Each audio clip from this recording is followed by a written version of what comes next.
Ya pemirsa, kembali lagi dalam 30 Minutes with Kemendagri dan masih bersama dengan kedua narasumber saya, Dr. Indro dan juga Bapak Bahtiar. Kita mungkin lebih ke Pak Indro terlebih dahulu ya. Kita akan ngobrol lebih berbicara mengenai lebih lanjut, membahas mengenai virus COVID-19. Nah tadi kan Bapak sudah menjelaskan bahwa sebenarnya berjemur atau misalnya ada juga saya kemarin tuh dikasih tahu Pak lewat pesan berantai gitu, katanya kalau misalnya mengkonsumsi makanan-makanan panas juga katanya bisa turut mengambil peran dalam membunuh virus COVID-19. Apakah itu benar? Jadi satu hal yang harus kita pahami mengenai virus adalah dia selalu ada di dua tempat, di luar tubuh dan di dalam tubuh. Di luar tubuh itu nanti bisa dimusnahkan dengan berbagai macam pelarut lemak seperti yang tadi dibicarakan. Nah, bagaimana caranya kita nangani kalau sudah masuk ke dalam tubuh kita? Virus hanya bisa diatasi oleh antibodi. Imun ya? Ya, antibodi diproduksi oleh tubuh kita sendiri. Dan antibodi akan diproduksi 7 hari sesudah terkena infeksi. Jadi misalnya sekarang saya kena gitu, saya akan batuk, pilek, dan kemudian nanti akan demam. Dan akan mengalami kesakitan antara 0 sampai 6 hari. Tapi di hari ke-7 antibodi sudah mulai keluar. Dan produksi akan mencapai maksimal di hari ke-14. Sehingga itu yang terjadi kenapa di hari ke-14 banyak orang yang sembuh. Makanya mungkin self quarantine juga sebanyak 14 hari juga. Betul, pasien bisa lebih. Iya, pasien nomor 1, 2, 3 itu masuk dalam kondisi positif. 16 hari kemudian mereka kembali ke rumah sehat. Dan menjadi negatif. Dan sekarang pertanyaannya, apakah apa yang bisa kita gunakan untuk menaikkan antibodi kita, kan gitu? Iya, betul. Yang paling utama adalah vitamin E dan vitamin C, karena dua vitamin itu akan bisa dipakai untuk menaikkan proses produksi antibodi. Nah, ada juga hal-hal yang lain yang bisa dipakai untuk membantu supaya stamina tubuh kita kuat, sehingga proses pembentukan antibodi bisa menjadi lebih efektif. Misalnya, mau pakai tadi minuman yang untuk menghangatkan bisa, mau pakai jamu bisa. Apapun yang bisa dipakai untuk menyegarkan tubuh dan menyehatkan tubuh, semua bisa dipakai untuk menaikkan stamina kita sehingga produksi antibodi menjadi maksimal. Tapi jangan lupa tetap konsumsi vitamin E dan C. Jadi pakai jamu tetap vitamin. Dan olahraga mungkin Pak? Olahraga sangat-sangat berpengaruh, apalagi kalau dilakukan pas pada saat pagi hari. Memang sekarang ada social distancing gitu kan, maksudnya kita jadi kalau berolahraga nggak bisa berada di tempat yang terlalu rapat. Tapi kan kita ada halaman rumah, dan kita bisa sambil berjemur, dan juga sinar matahari itu akan mengurangi kemampuan virus untuk bertahan hidup, termasuk suhu. Sehingga jika kita sering terpapar sinar matahari, maka virusnya akan berkurang.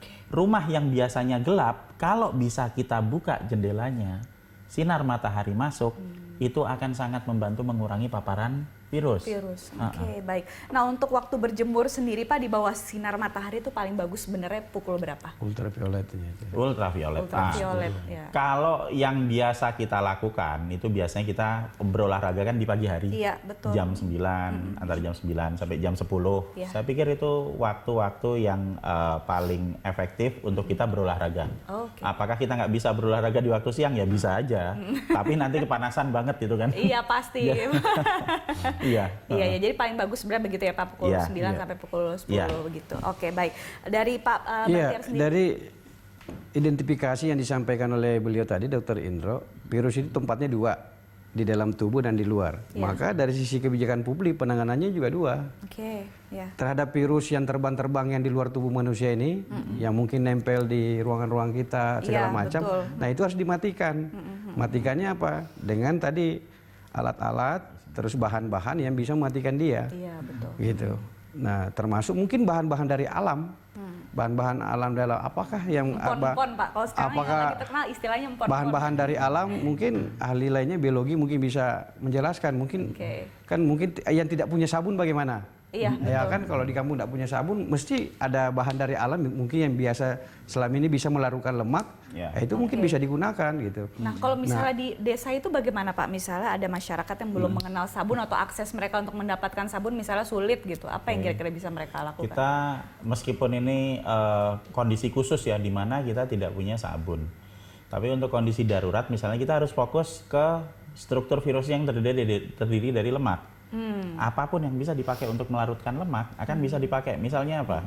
Jeruk nipis bisa, itu melarutkan lemak. Oke. Kita bisa pakai dalam kondisi darurat. Tapi kalau seandainya kita ada di perkotaan, sabun ya. ada Indomaret ya kita pakai sabun aja. Atau antiseptik gitu. Ya. Maka Bella dari sisi kebijakan publiknya berarti penyemprotan disinfektan itu kita lakukan terutama kepada benda-benda atau tempat-tempat yang tidak terkena sinar matahari. Karena kalau misalnya gedung kita terkena sinar matahari kan gedungnya sendiri udah oleh sinar ultraviolet sinar matahari udah matikan, terutama ruangan-ruangan yang gelap. Nah, mungkin beliau bisa nanti jelaskan sifat-sifatnya. Jadi seharusnya memang lebih difokuskan ke kalau ruangan misalnya yang tidak terkena sinar kamu semprot jalanan misalnya, lalu jalanan itu kena kalau sinar panas matahari kan, gitu. Nanti tanya Pak Indro gitu. Jadi memang mungkin nggak mungkin juga disinfektan semua itu jalanan itu, berapa panjang ratusan kilometer kan? Banyak gitu. tapi Pak. Iya banyak artinya.